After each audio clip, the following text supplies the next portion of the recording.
Cette année, dans le cadre du programme du congrès virtuel de l'Association internationale Médico-Spirit, nous avons le grand plaisir de présenter la professeure Célia Dantas, qui nous élucidera sur la pensée dans sa forme onde-particule. La professeure Célia Dantas est professeure de physique à l'Université fédérale de Goiás depuis 1996. Elle a un doctorat en physique de l'Université de São Paulo et son domaine de recherche comprend l'optique quantique et les principes fondamentaux de la physique quantique. Elle étudie également les phénomènes de la physique quantique et ses liens avec les principes spirit dans la résolution de certains paradoxes. C'est vraiment un grand plaisir d'avoir la professeure Célia et j'espère que tout le monde appréciera beaucoup cette conférence.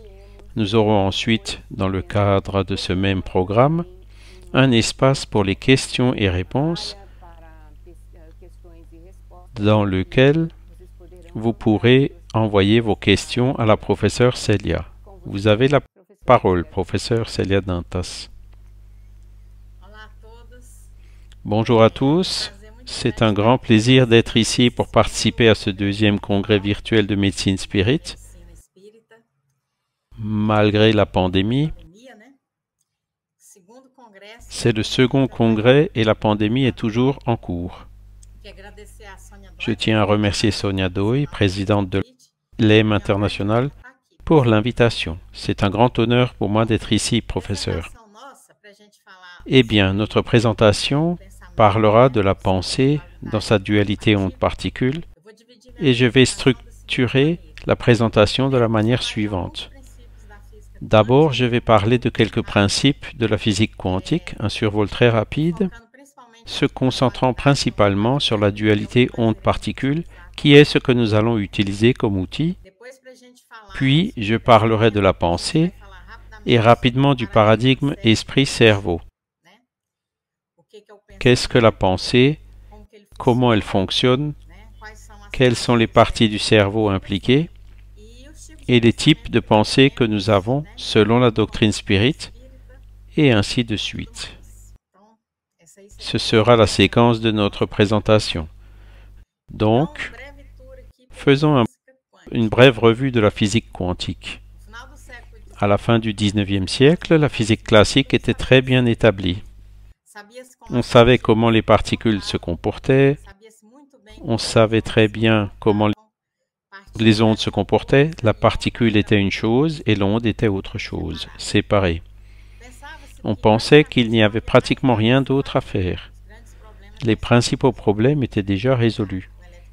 Électromagnétisme, thermodynamique, machine thermique, tout.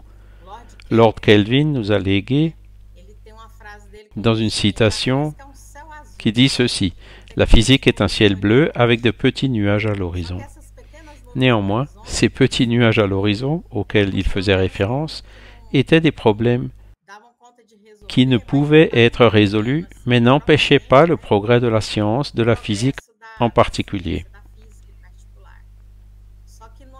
Mais à l'aube du XXe siècle, ces petits nuages à l'horizon du ciel bleu se sont réunis et ont formé une immense tempête qui apparut sous le nom de physique quantique, d'abord grâce à Planck en 1900 et Einstein en 1905.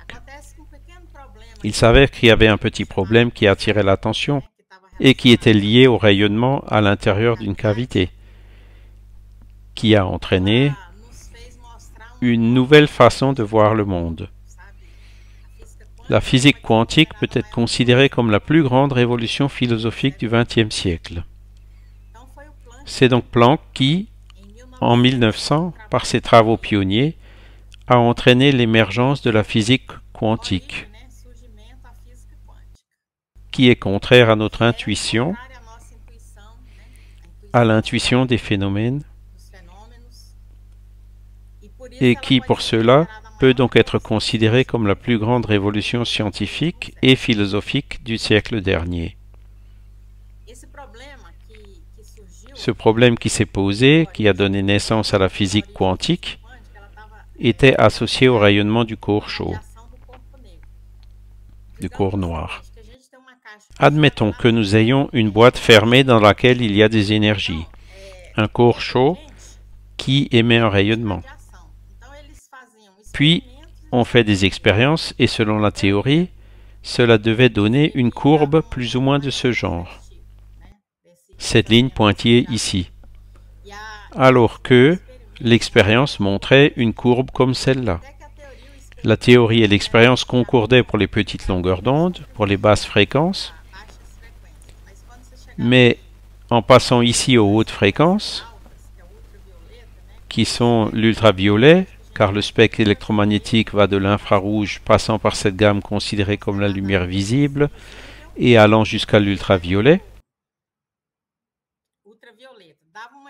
il y avait une différence très grande entre la théorie et l'expérience.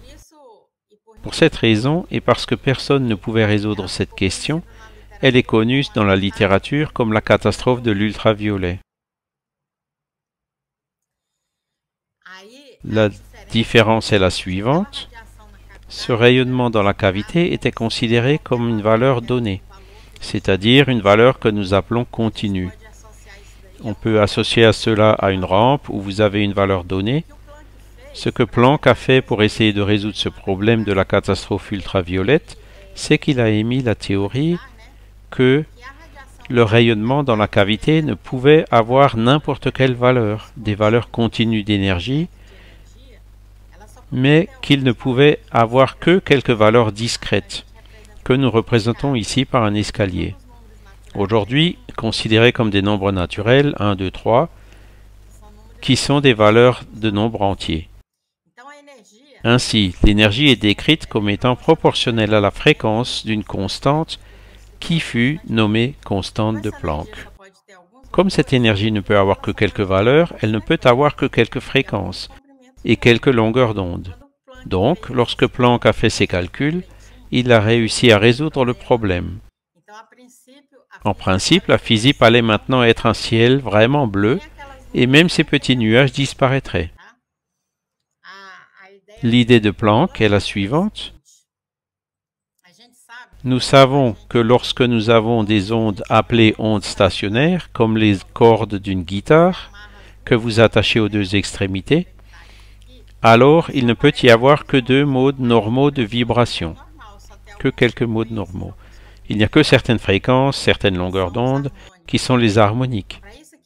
Pour que cela se produise, il est essentiel que le rayonnement du corps chaud, émetteur, soit réellement à l'intérieur d'une boîte, ce qui serait équivalent à l'exemple de la guitare.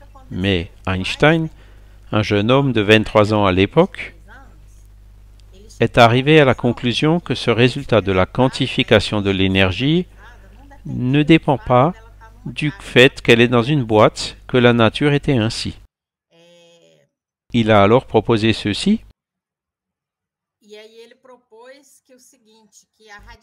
que le rayonnement libre qui se déplace même à l'extérieur d'une boîte serait également quantique, c'est-à-dire qu'il associait une onde à une particule et émettait la théorie que le rayonnement pouvait également se comporter de façon corpusculaire, c'est-à-dire des particules. Planck a failli devenir fou en disant « Bon sang, mais ce travail !» Planck était rédacteur en chef de la revue de physique et c'est lui qui a été chargé de la revue du travail d'Einstein. Il dit « Alors, il n'a pas compris mon travail.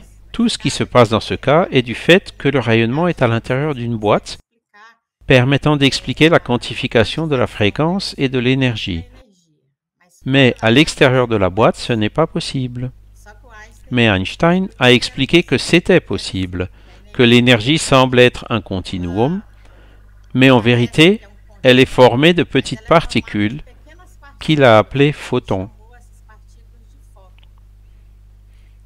C'est alors que la charge de la preuve ne lui incombait plus, mais à celui qui doute. Et de nombreuses expériences ont donc été faites démontrant que la lumière était vraiment quantique. De là ont commencé à émerger les fondamentaux de la physique quantique. Si Einstein ne suffisait pas, un autre physicien nommé De Broglie apparut également. Il étudiait l'histoire et s'est mis à étudier la physique. Et il dit, si la lumière, qui était déjà une onde, et dont on a prouvé qu'elle peut se comporter comme des corpuscules, appelés photons, pourquoi un corpuscule, par exemple un atome, une molécule, une particule, ne pourrait-il pas non plus se comporter comme une onde? Puis il postula que cela pouvait également se produire, ce qui en serait le complément. La lumière qui était une onde pouvait se comporter comme une particule, de sorte que les particules pouvaient également avoir une nature ondulatoire. Et à cette époque, l'effet photoélectrique, la théorie d'Einstein, avait déjà été prouvée. Einstein a été consulté à ce sujet et il dit « Si personne ne prouve le contraire, jusqu'à ce que l'on prouve le contraire, nous devons le considérer comme juste. » De Broglie a fait approuver sa thèse de doctorat de 4 pages. On conclut alors que les rayonnements et la matière ont tous deux une nature duale. Quand Einstein a montré la possibilité que les ondes, les radiations se comportent comme des particules, elles n'ont pas cessé d'être des ondes. Il a juste présenté une nouvelle propriété de la radiation que personne ne connaissait. Ainsi, la nature ondulatoire et corpusculaire sont complémentaires, et cette complémentarité, tant dans la radiation que dans la matière, a des conséquences, et ces conséquences sont appelées incertitudes, car la mécanique quantique n'est pas une théorie totalement prédictive, comme la physique classique, elle est faite de possibilités, d'incertitudes, et c'est ce dont nous allons parler. Donc la vraie physique quantique traite des ondes de matière, c'est la théorie de De Broglie, parce qu'il existe aussi une théorie quantique de la lumière, celle d'Einstein, mais la physique quantique traite essentiellement de la matière qui est dans le monde microscopique, dans le monde des très petites choses, des atomes et des molécules, comme des ondes, avec d'immenses applications technologiques.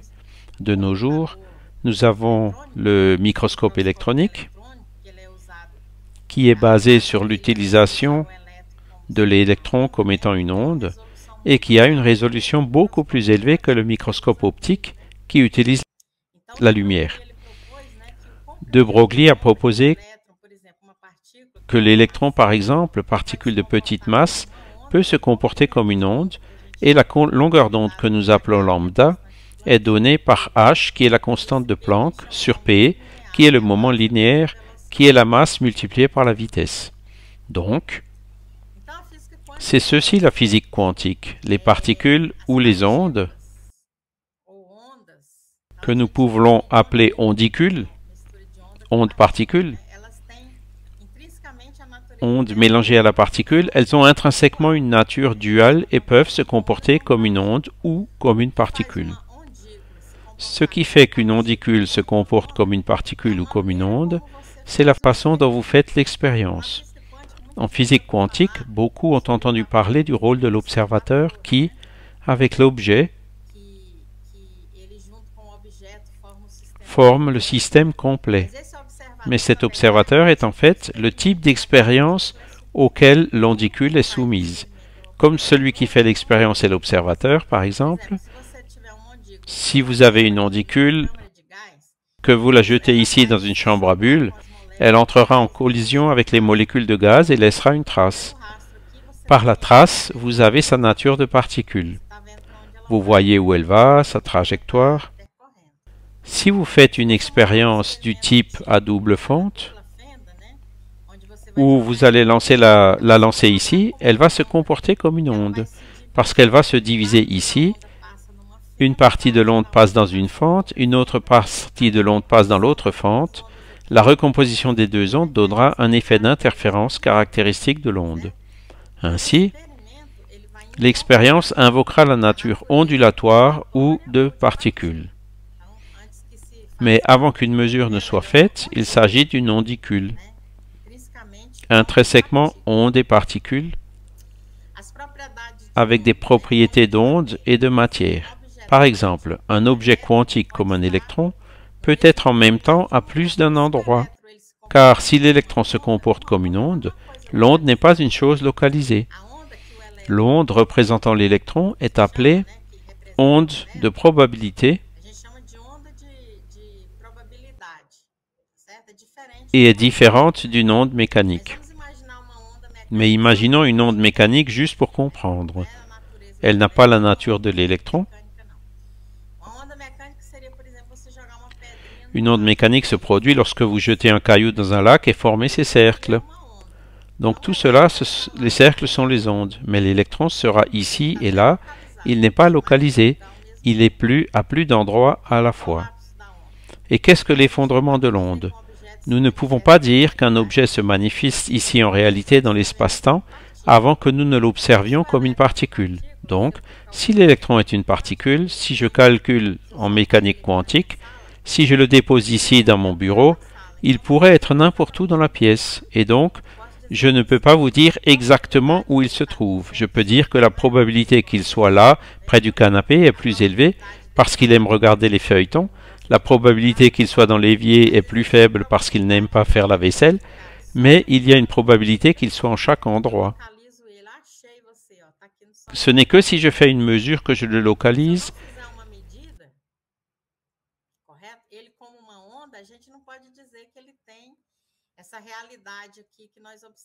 Je ne peux pas dire qu'il a cette réalité qu'on observe ici. Il existe en tant que probabilité. Une autre caractéristique de la physique quantique est le saut quantique. Le modèle de l'atome est celui-ci, cette boule bleue ici au milieu est son noyau, où se trouvent des charges positives et les électrons tournent ici dans l'électrosphère. Donc, l'électron ne peut changer que sur certaines orbites. Il ne peut pas être n'importe où. Quand il saute d'une orbite d'énergie supérieure à une orbite d'énergie inférieure, où est passée la différence d'énergie? Il a émis un photon, n'est-ce pas? S'il passe d'une énergie plus petite à une énergie plus grande, il ne le fait que s'il absorbe une quantité d'énergie, c'est-à-dire s'il absorbe de l'énergie comme des photons. Seulement, selon la théorie quantique, l'électron ne peut être que sur cette orbite ou dans cette autre. Cet espace entre elles est interdit du point de vue de l'électron. Alors que se passe-t-il? Pour qu'il fasse ce saut quantique ici, c'est comme s'il disparaissait ici de cet ordre et réapparaît, ce qui est une des choses étranges de la physique quantique. Donc la physique quantique, la mécanique quantique est basée sur certains postulats et principes qui sont 4. Quels sont ces principes de la physique quantique? Le principe de complémentarité, qui dit que le modèle corpusculaire et ondulatoire sont complémentaires, que si dans une certaine mesure j'observe le caractère ondulatoire de la radiation ou de la matière, il est impossible de prouver le caractère corpusculaire dans la même mesure et vice-versa. Le principe de correspondance de Bohr, les prédictions de la théorie quantique pour le comportement de tout système physique correspondent à la physique classique à la limite des grands nombres quantiques. La physique quantique est donc une physique basée sur une théorie. Elle est complètement différente de la physique classique, mais elle y correspond à la limite des grands nombres quantiques. Le principe d'incertitude, qui dit que c'est une conséquence de la dualité onde-particule. Je ne peux donc pas mesurer simultanément la nature corpusculaire et ondulatoire. La position, par exemple, est associée à la nature corpusculaire. Une particule a une position bien définie, l'onde pas. Et le moment linéaire, c'est-à-dire sa vitesse, une constante, est associé à la caractéristique ondulatoire.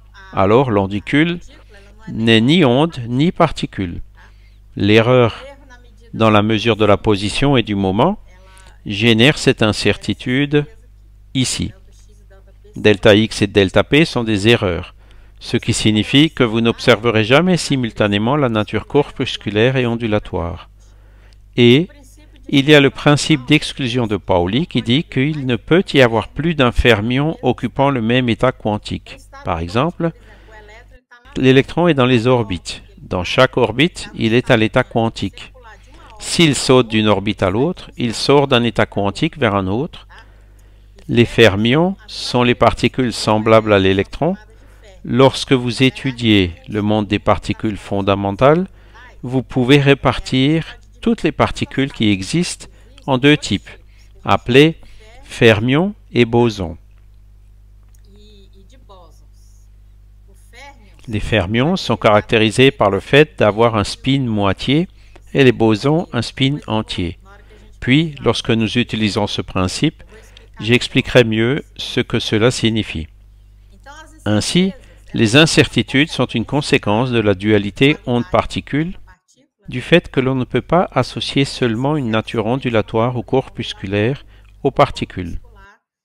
Il y a donc une relation d'incertitude entre la position et le moment, entre l'intensité et la phase d'une onde, entre l'énergie et le temps. Et il pourrait exister une spéculation, une relation d'incertitude entre l'esprit et la matière. C'est ce que nous allons commencer à présenter lorsque nous voudrons présenter les principes spirites selon la mécanique quantique pour résoudre certains paradoxes. Nous commencerons et montrerons que l'esprit a bien une nature différente de la matière, qu'il existe ici un élément intermédiaire au milieu qui est fait de ces deux composantes, la matière et l'esprit, avec la caractéristique qu'il a une nature duale, et c'est notre père-esprit. La matière dont notre père-esprit est composé est de nature duale. Notre père-esprit a une composante spirituelle et une composante matérielle, et nous ne pouvons séparer la matière de l'esprit. Au fur et à mesure que l'esprit évolue, sa nature matérielle se quintessencie, et elle devient moins prédominante. La nature spirituelle prévaut. Lorsque nous sommes moins évolués, nous sommes plus matière qu'esprit, mais en étant plus esprit ou plus matière, nous ne pouvons séparer les deux. C'est la nature duale. Imaginez alors un moment qu'il a une double nature, comme en physique quantique, dans laquelle on ne peut pas dire que l'électron est une particule ou une onde. Il est les deux choses, il a une nature duale. Notre père-esprit est similaire, notre père-esprit est fait de fluide cosmique. Il a une nature duale, de matière et d'esprit, qui ne peut être séparée. Par exemple, Jésus-Christ, qui est l'esprit le plus évolué sur Terre, son père-esprit doit avoir 99,999% d'esprit et 0,001% de matière. Mais il est dual et ne peut pas se séparer.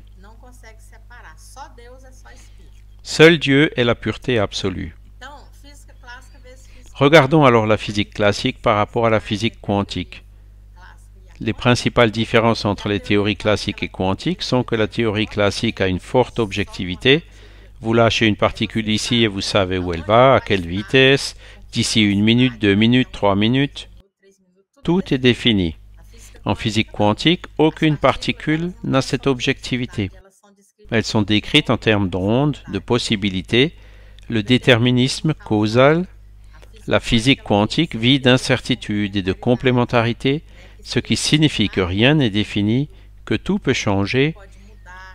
Une mesure, un écart entre une mesure et une autre, beaucoup de choses peuvent changer.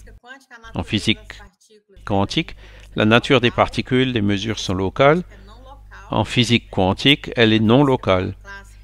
En physique classique, l'épiphénoménonisme est la science, et la science, ce sont des principales différences entre la physique classique et la physique quantique.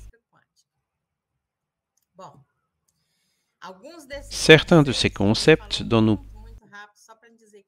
parlons beaucoup, très rapidement, juste pour ne pas dire que nous n'en parlons pas, nous ne pouvons les invoquer plus tard si nécessaire. Donc, pour parler de la pensée, nous devons d'abord parler du paradigme cerveau-mental. Dans ce congrès, une conférence parle du paradigme cerveau-mental. C'est peut-être même inutile, mais je vais présenter rapidement notre concept pour compléter notre conférence. Alors, notre cerveau est-il un ordinateur fantastique que nous devons encore déchiffrer? Ou est-il une propriété non physique, le mental évoluant ou contrôlant ce robot biologique? Nous avons ici deux théories, des dualistes, qui croient qu'il existe deux types de substances, la mentale et la physique, que l'esprit et le mental sont différents, et les matérialistes qui sont pratiquement déjà enterrés, et il ne manque plus que la dernière pelle de chaux, sont déjà une minorité qui conclut avec la recherche neurologique que le mental et le cerveau ne sont qu'une seule chose. Nous partons du principe que ces deux choses distinctes, l'esprit et le physique, nous sommes de nature duale. Notre Père Esprit est de nature duale.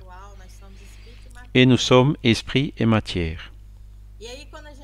Et lorsque nous parlons de pensée, nous partons du principe que c'est un esprit qui pense, qui sent, qui commande.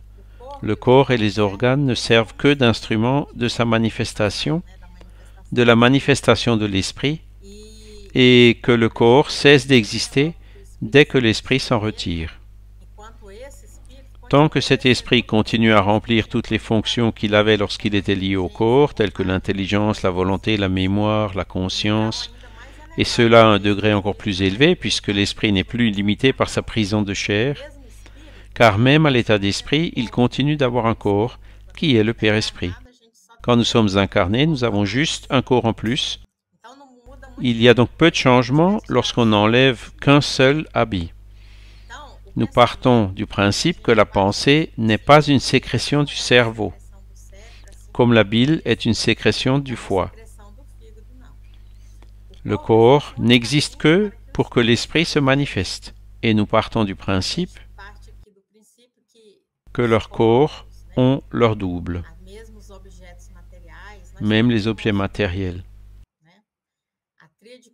La triade parfaite, un esprit qui est une flamme, n'a pas de forme. Le Père Esprit, qui ressemble au corps physique, nous sommes donc tout cela, incarnés ici sur Terre. Dans le monde des esprits, nous n'exprimons que celui-ci et nous continuons à avoir un corps spirituel pour notre esprit. Notre esprit a ce corps spirituel. L'esprit a une nature duale, le Père Esprit. Et quelle est cette dualité? Il a une composante spirituelle et une composante matérielle. Ce n'est pas le corps physique qui est matériel mort, resté ici. Non. Le corps physique est matériel, mais notre Père Esprit a aussi une nature matérielle. Pourquoi ne voyons-nous pas le Père Esprit? Parce qu'il existe différents types de matière. La même matière, plus quintessentielle, invisible à nos yeux, mais qui reste de la matière. Le Père Esprit est donc l'intermédiaire de toutes les sensations que l'Esprit reçoit et par lequel il transmet sa volonté à l'extérieur et agit sur les organes du corps. Ainsi, l'Esprit pense et le Père Esprit transmet l'impulsion au corps. Le Père Esprit est comme un traducteur qui parle deux langues. L'Esprit ne comprend pas le langage du corps. Il se transmet donc au Père Esprit parce que le Père Esprit a une nature spirituelle. Par exemple, l'Esprit parle anglais, mais le corps ne parle que portugais. Le Père Esprit parle donc au corps. Il est donc l'intermédiaire entre l'Esprit et le corps, parce que le Père Esprit a cette nature duale. Il reçoit les impressions du corps matériel et transmet à l'Esprit par sa nature spirituelle et vice-versa. C'est ainsi que la communication se fait entre l'Esprit et le corps à travers le Père Esprit qui a une nature duale, qui est fait de fluide cosmique. Ce fluide plus ou moins condensé produit les différentes espèces des êtres de la création, les corps matériels, les impondérables, essentialisés, etc. Comme la constitution de notre corps, nous sommes des atomes qui forment des molécules, par exemple l'eau, une molécule d'eau, H2O, sont deux atomes d'hydrogène et un atome d'oxygène. Ainsi, les molécules forment des cellules, des tissus, des organes, la constitution de notre corps. où nos pensées apparaîtraient-elles ici? Les organes, les tissus. Nos pensées sont liées au fondement, c'est-à-dire les atomes.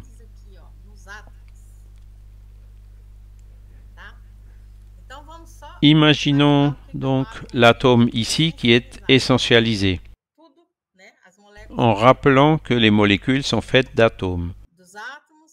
Et les molécules forment les cellules, les tissus, etc. Regardons le fondamental de notre essence, que sont nos atomes. Nous avons ici un modèle tridimensionnel du diatome, appelé atome de Bohr. Qu'est-ce que ce modèle? Bien que nous ayons des modèles plus élaborés en physique quantique, celui-ci est suffisant pour illustrer. Nous avons un noyau où les charges positives sont appelées protons et où il y a aussi des neutrons. Il y a deux types de particules ici, rouge et bleu, les protons et les neutrons, et l'électron qui tourne ici en orbite seulement sur certaines orbites autorisées. Mais il peut sauter d'une orbite à l'autre. Donc, cet électron qui tourne ici génère un champ magnétique. Il y a aussi l'atome spirituel, qui est l'atome qui forme notre corps spirituel. Par exemple, quand nous mourons, nous cessons d'exister. Le corps va en terre, mais nous avons toujours un corps et ce corps est similaire à celui de la terre, même notre forme est égale, et donc il garde la même structure formée d'atomes qui forment les molécules, qui forment les cellules. C'est une imitation du plan spirituel. Hernani Guimarães Andrade a étudié ces modèles d'atomes spirituels qu'il a appelés psi-atomes. Psi est la matière spirituelle. Comme nous avons les électrons, les protons et les neutrons, il a donné à l'électron le nom de bion.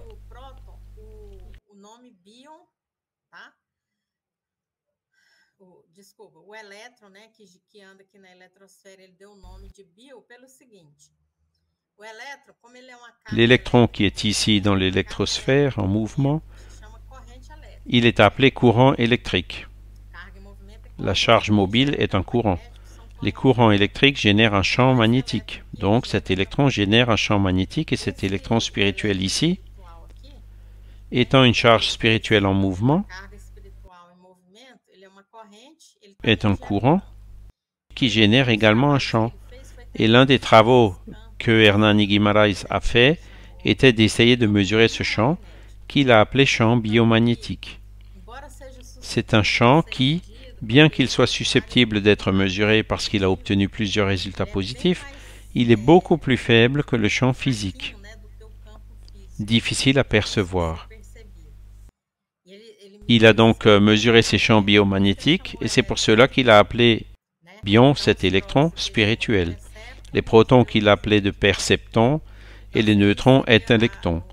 C'est ainsi que notre atome spirituel, psi-atome, psyché, qui est l'âme, et la seule différence serait que cet atome, ou psi-atome, comme il serait dans l'espace à 4 dimensions, parce qu'il est ici sur Terre, car nous en avons 3 dimensions, mais spirituellement, vous pouvez ajouter au moins une dimension de plus, ou plusieurs.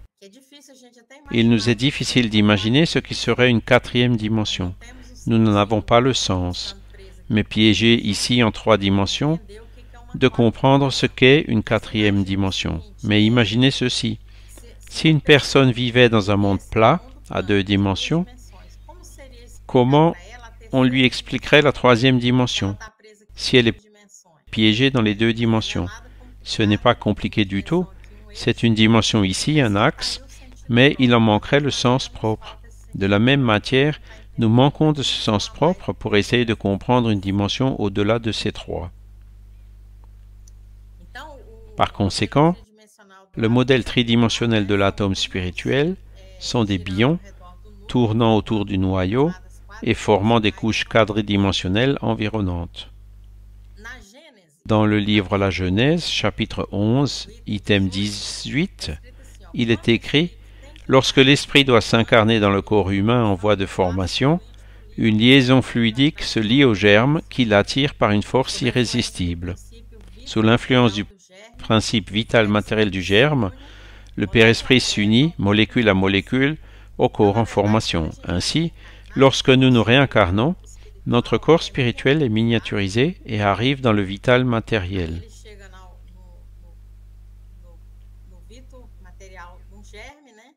Dans le germe, et y est connecté au moment de la conception. Imaginez ce que serait donc de s'incarner. Quelle est la différence entre un atome incarné et un atome désincarné? Vous miniaturisez un atome, et cet atome physique, qui est ici par-dessous, qui est plus indélébile, impondérable que serait l'atome spirituel, il est lié ici avec l'atome physique. Vous voyez, ces électrons qui tournent ici génèrent un champ magnétique. C'est comme si vous aviez les deux pôles du champ ici, une force irrésistible. Ce n'est donc rien de plus qu'un électron incarné. La vivification de la matière, par son interaction avec l'atome spirituel, qui est l'élément spirituel, désincarner cet électron, ici, signifie éteindre ce champ qui unit les deux.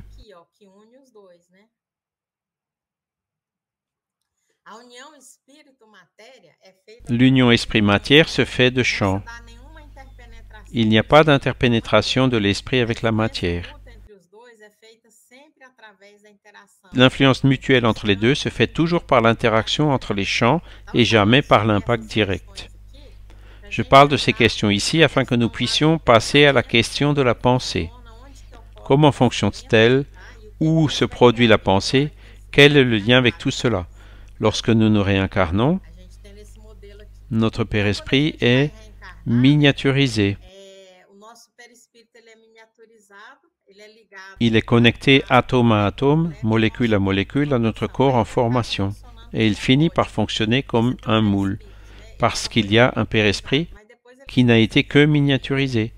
Mais ensuite, il commence à se développer et fonctionne comme un moule pour le corps physique. Par exemple, il y a une personne qui se sent mentalement paralysée avec un bras en moins. Si elle n'arrive pas à résoudre ses problèmes avant de se réincarner, elle passera ce moule au corps et générera un corps sans le bras, car c'est ainsi qu'il a été miniaturisé comme un moule.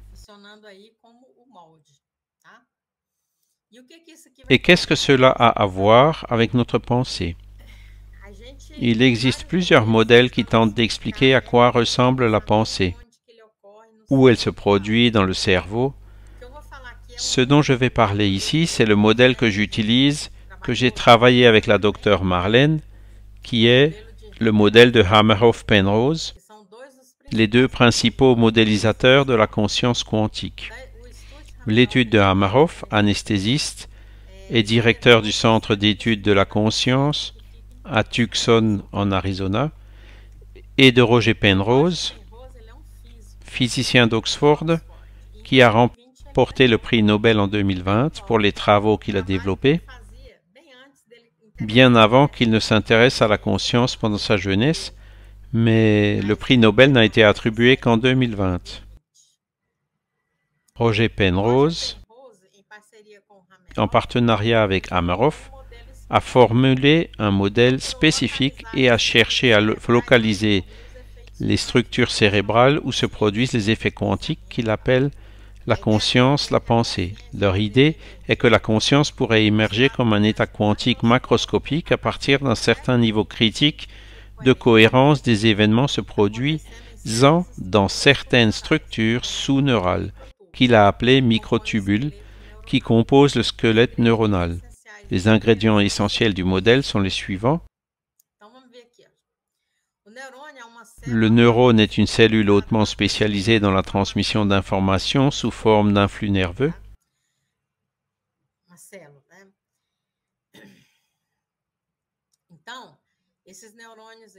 Dans ces neurones, nous avons des microtubules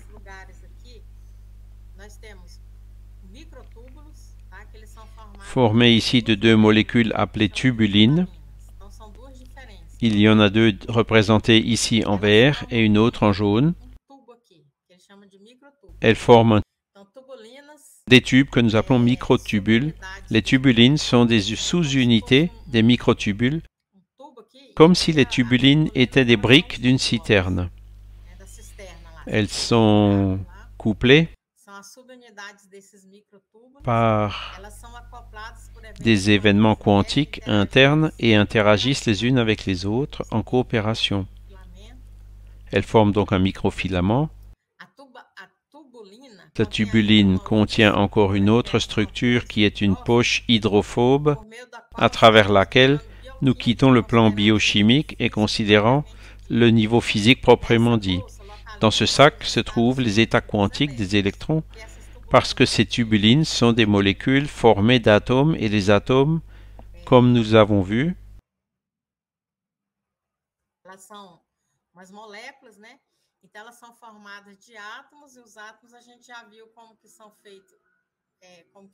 ont des électrons tournant dans l'électrosphère du noyau. Donc, dans cette poche, nous avons des états quantiques d'électrons qui, en conjonction avec des monomères alpha et bêta, qui sont les tubulines, déterminent la conformation de la tubuline dans son ensemble. Ces conformations sont similaires aux états vibratoires qui créent des signaux ressemblant à des ondes.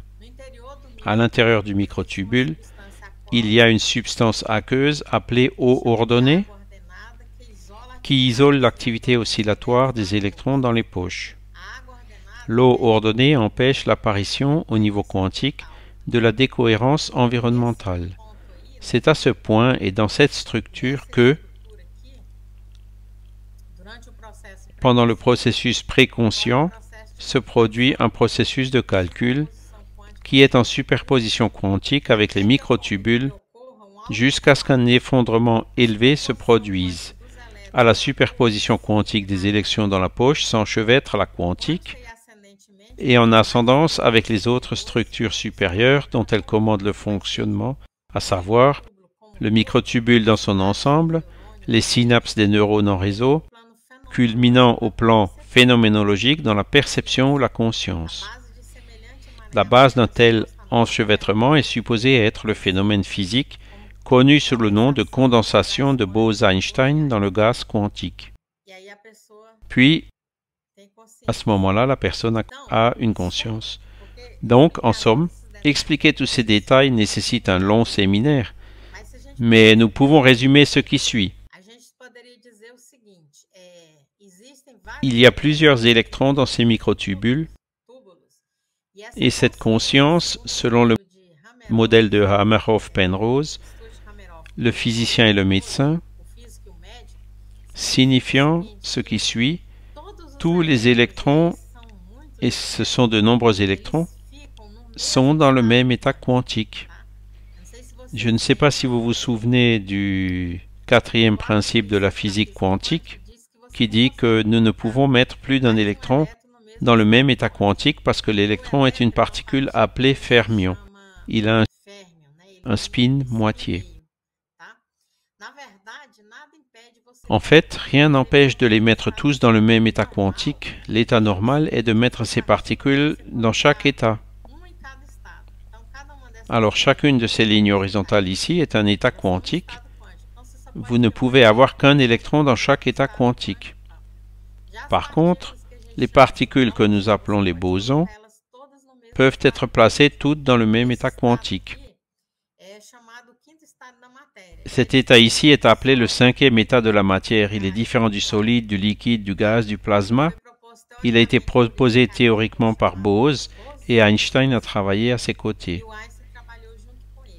Il n'y a pas d'impossibilité totale de faire un condensat comme celui-ci en utilisant des électrons. Mais c'est une théorie de nature hautement spéculative et leur modèle a été beaucoup remis en question. La principale raison pour laquelle cette théorie n'est pas acceptée est que des années après la proposition de ce modèle, quelqu'un a fait des calculs et a constaté que pour que les électrons qui sont dans les structures de notre cerveau dans la structure des neurones évolue vers le condensat de Bose-Einstein, il faudrait avoir une température supérieure à la température du Soleil. Cela a donc rendu leur modèle totalement impossible et ensuite ils ont quand même modifié le travail. Quand j'étais à Tucson dans un congrès, j'ai fait une proposition qu'ils ont acceptée. Quelle est cette proposition qui a modifié leur théorie initiale? J'ai introduit la doctrine Spirit dans les principes de la physique quantique pour mettre tous les électrons dans le même état quantique,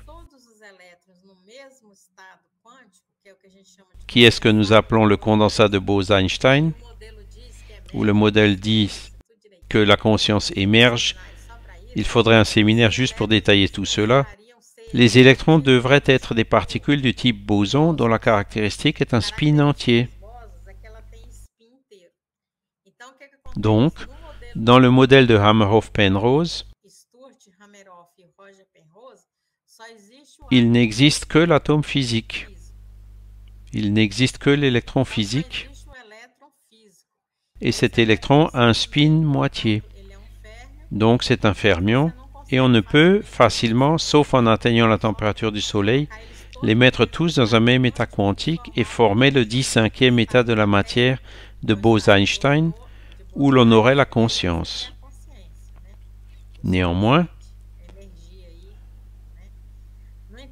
lorsqu'on fait appel à la doctrine Spirit, où chaque atome de notre corps est lié à un corps spirituel, atome-atome, molécule-molécule, alors chacun de ces atomes, si nous sommes incarnés, est lié. Quand on imagine l'électron lié au bion, l'électron spirituel, il forme une paire, une unité parce que nous sommes incarnés. Séparés, tant que le bion et les électrons sont des fermions et que le modèle ne boucle pas.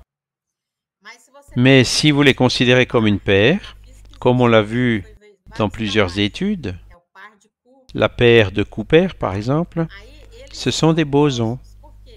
L'électron a un spin moitié et le bion a un spin moitié. Et quand ils forment une paire, ils ont un spin entier. Ainsi, la paire électron-bion est un boson. Et le boson peut former un état de conscience, tous étant mis dans le même état quantique. Ils perdent leur individualité, puis la conscience émerge. Cela explique pourquoi nous devons être incarnés pour réfléchir. Lorsque nous nous désincarnons, cet atome ici s'est séparé et le corps ne pense plus. Avez-vous vu des dépouilles réfléchir? Ils ne voient même pas. Une fois mort, c'est fini. L'idée ici, en utilisant le modèle de Hameroff-Penrose, c'est que la conscience existe et les sous-unités des neurones qui sont les microtubules.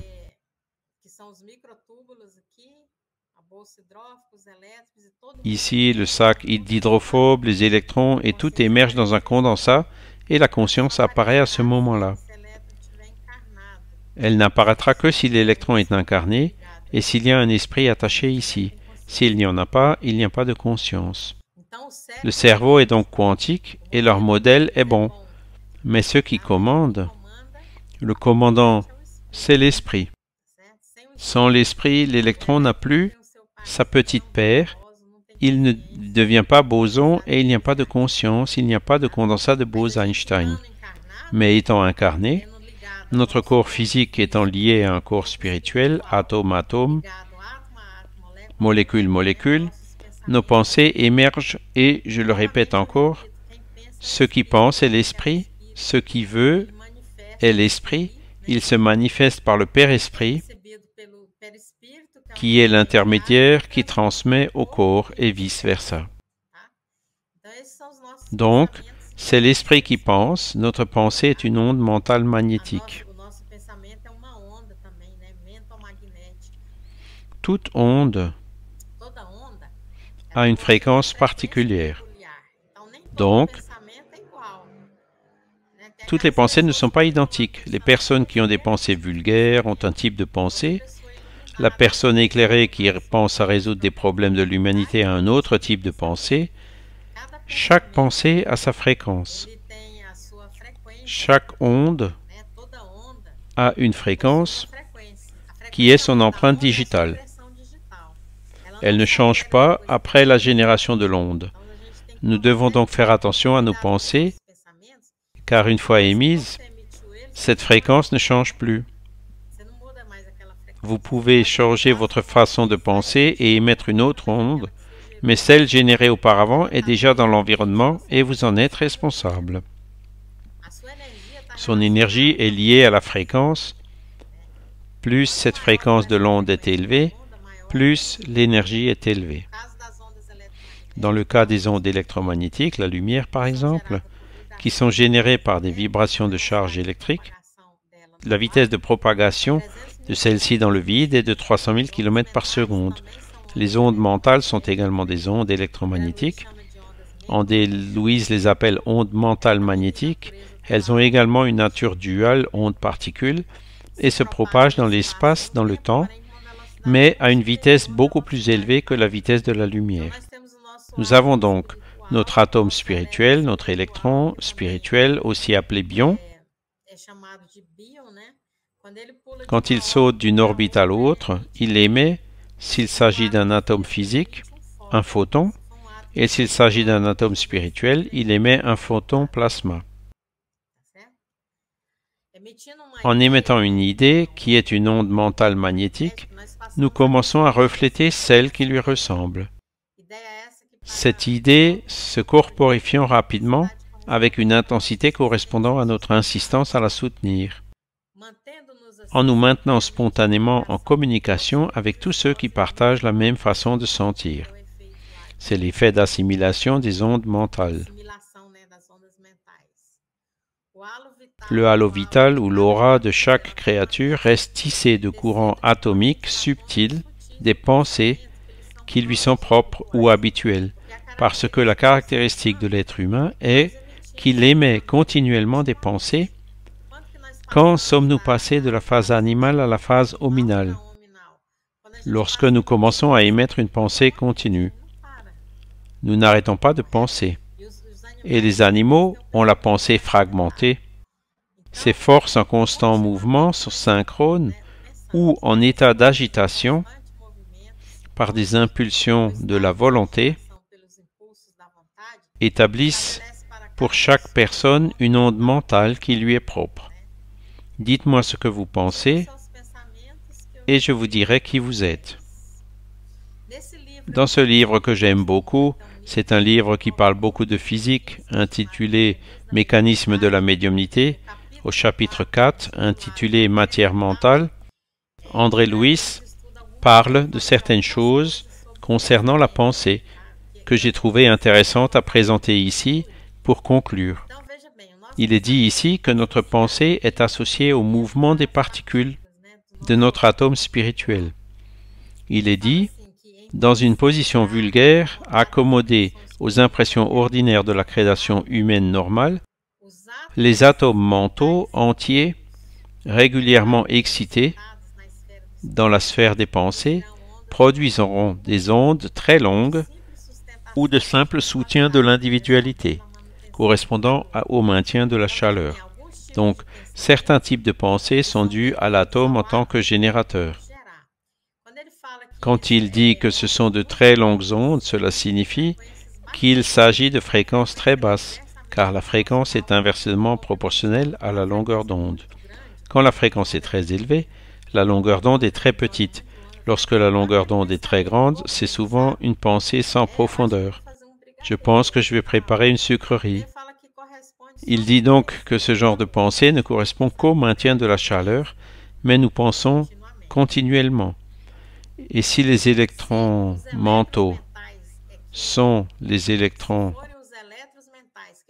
que Hernani Guimarães Andrade appelait bions, dans les orbites des atomes de même nature, la cause de l'agitation dans des états moins courants dans le mental, par exemple une réflexion, une attention, une prière, Le champ des pensées s'exprimera en ondes de longueur moyenne ou d'acquisition d'expérience de la part de l'âme correspondant à la production de lumière intérieure. Donc, le genre de pensée qui est plus concentré, une prière, implique déjà le mouvement des électrons. Cette énergie est déjà plus élevée, de longueur d'onde moyenne, de fréquence moyenne, d'énergie moyenne. Cependant, il existe un type de pensée dans lequel vous faites vibrer le propre noyau. Les énergies du noyau sont plus grandes que tout, le plus grand type d'énergie qui existe. Pour cela, appelée énergie nucléaire. L'énergie nucléaire, en physique, est utilisée pour essayer de décomposer l'énergie qui maintient ensemble les particules du noyau et les libère. C'est ce qu'on appelle l'énergie nucléaire. Si l'excitation naît des petits noyaux atomiques, dans quelle situation pouvons-nous faire vibrer nos noyaux? André Louis dit que ce sont les douleurs indicibles que nous rejetons tant. Parfois, nous perdons une personne et nous nous révoltons. Certains se suicident.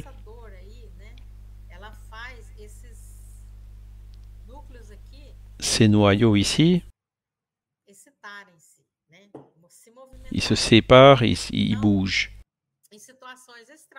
Dans des situations extraordinaires du mental, dans des émotions profondes, des douleurs, une prière très profonde, le domaine de la pensée va émettre des rayons très courts. Si la longueur d'onde est très courte, la fréquence est très élevée, son énergie est immense. Il transforme le champ spirituel et il peut même changer notre champ mental.